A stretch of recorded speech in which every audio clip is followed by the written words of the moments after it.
Il y a une solitude dont on ne parle presque jamais.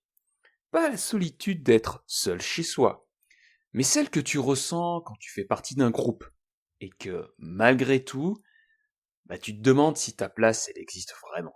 Salut à toi, c'est Tonton Pascal et aujourd'hui dans Communauté engagée, je vais te parler en fait de mon histoire et on va commencer une petite série de 5 épisodes où je vais te parler un peu plus de mon histoire et ce qui m'a amené à animer ce podcast.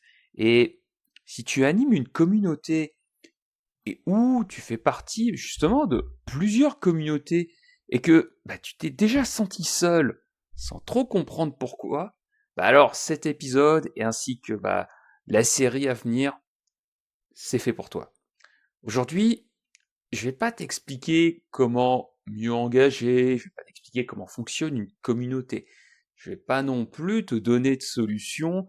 Et ce que je veux faire, ce que je veux, c'est vraiment mettre des mots sur cette sensation, ce sentiment, enfin sur quelque chose que peut-être toi t'as déjà ressenti et peut-être que t'as jamais entendu parler de cette sensation. Et moi, c'est ça en fait dont j'ai vraiment envie de te parler, de te raconter. Parce que le point de départ, c'est avant, tu vois, de m'intéresser aux communautés et aujourd'hui, d'en faire mon métier. Moi, avant, tu vois, d'être cette personne qui parle de communauté, au départ, je suis un membre de communauté. Peut-être que toi aussi, t'es membre d'une communauté, même peut-être de plusieurs communautés.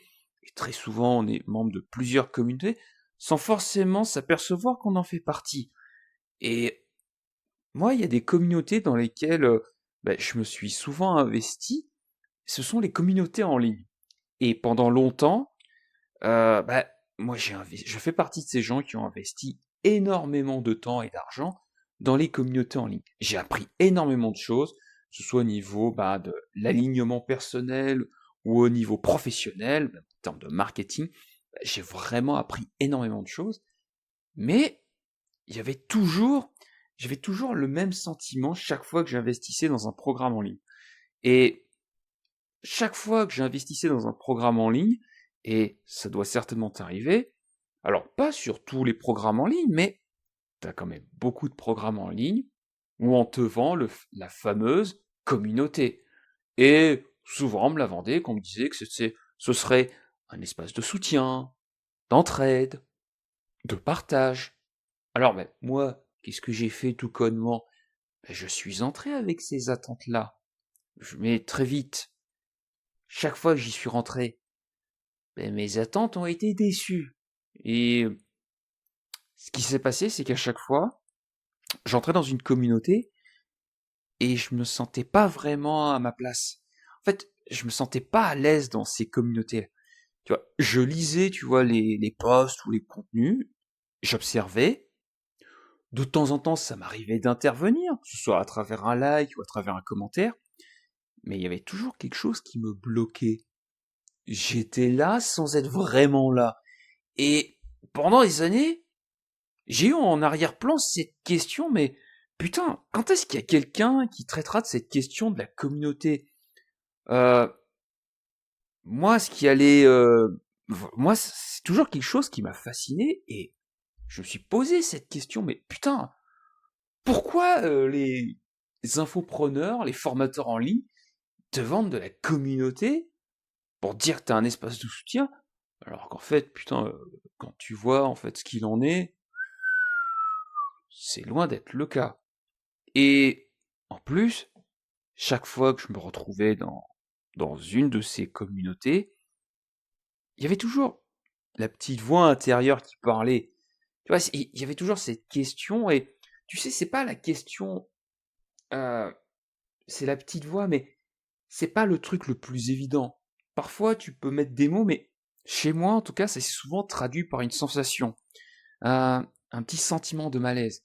Et cette question, c'est celle-là, et c'est pas quelque chose de spectaculaire, c'est pas quelque chose d'évident, mais l'émotion, moi, que ça traduisait, tu vois, si je devais mettre des mots sur cette émotion, tu vois, que je ressentais, chaque fois que je me retrouvais dans une communauté, c'est, mais est-ce que ma place, elle existe vraiment dans ce monde? Et si elle se trouve pas dans cette communauté, où est-elle? Alors, moi je suis quelqu'un de discret, hein. Moi je m'étale pas comme ça, comme une influenceuse à Dubaï, hein. Ça, cette sensation-là, je le gardais pour moi. Et je me disais que, tu vois, bah, le problème, ça venait sûrement de moi. Et puis, tu sais, ce scénario, comme je te l'ai dit, je l'ai pas vécu qu'une seule fois. Chaque fois, je me sentais seul et incompris. Puis donc, bah, j'observais la communauté. Je regardais s'il y avait des gens, en fait, comme moi. Donc, je passais beaucoup de temps à observer, à chercher. Je galérais. Et puis, à un moment donné, je trouvais une personne, deux personnes avec qui parler. Puis à ce moment-là, bon, bah, voilà, c'était marrant, je kiffais, je discutais avec les gens, j'étais bien, j'avais l'impression d'être dans une bonne communauté. Et puis, à un moment, il y a, il y a cette passion, ce kiff qui partait. Et je m'y retrouvais plus, alors je m'en allais. Mais, tu vois, sans me mettre en colère, tu vois, je me suis dit, bon, bah, je vais passer à autre chose.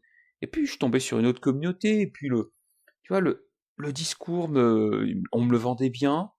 J'aimais bien la personne qui me vendait, tu vois, le produit. Donc je dis, allez, vas-y, on va tenter le coup. Et puis, bah, en fait, je retombais toujours dans le même scénario. Et pendant longtemps, j'ai vraiment cru que bah l'entraide, ça allait, tu vois, naître naturellement, tu vois, que bah si on allait dans une communauté, bah qu'on se rassemblait au même endroit, et ben que en fait on créait du lien, tu vois, que les gens ils allaient créer du lien, ils allaient s'entraider. Bon, j'ai cru ça une fois, deux fois, puis à un moment donné, tu te dis bon, le problème c'est que cette connerie, cette histoire à la con, je la vis quand même assez souvent. Donc tu te commences à te poser des questions. Et avec le temps, j'ai peut-être compris qu'en fait, tu vois, ce sentiment de solitude, ça venait pas forcément de moi, mais que ça venait peut-être de quelque chose de plus large, tu vois, c'est quelque chose de beaucoup plus profond. Peut-être de l'espace dans lequel j'étais, l'espace qui s'appelait la communauté. Mais à ce moment-là, j'étais pas encore prêt à comprendre, tu vois, quels étaient les enjeux. Et donc, si aujourd'hui tu ressens cette solitude où tu te dis, putain, mais chaque fois que je vais dans une communauté, putain, j'ai l'impression de pas trop d'être à ma place. Bon ben rassure-toi mon gars ou jeune fille, si ça t'est arrivé, bon ben t'es pas tout seul parce que c'est arrivé également à Bibi. Et je suis certain qu'il y a d'autres personnes que tu connais à qui c'est arrivé. Donc malheureusement, c'est un phénomène normal, même si voilà, normal. Je sais pas si c'est le bon mot, mais voilà, sache que pour terminer cet épisode, tu n'es pas tout seul à vivre ce sentiment de solitude quand tu te trouves dans une communauté. Et surtout, en fait, quand ben, tu as l'impression de te dire, oh putain, mais avec qui je suis? Donc, t'es pas tout seul. Et dans le prochain épisode, ben, je vais te parler de la promesse qu'on fait souvent autour des communautés. Et donc, on en a déjà un petit peu parlé. Mais surtout, je vais t'expliquer ben, pourquoi, en fait, cette promesse, elle ne tient pas. Donc, bah, abonne-toi pour suivre la suite de cette mini-série sur, bah, on va appeler ça mon origin story. Et je te dis à très vite. Salut.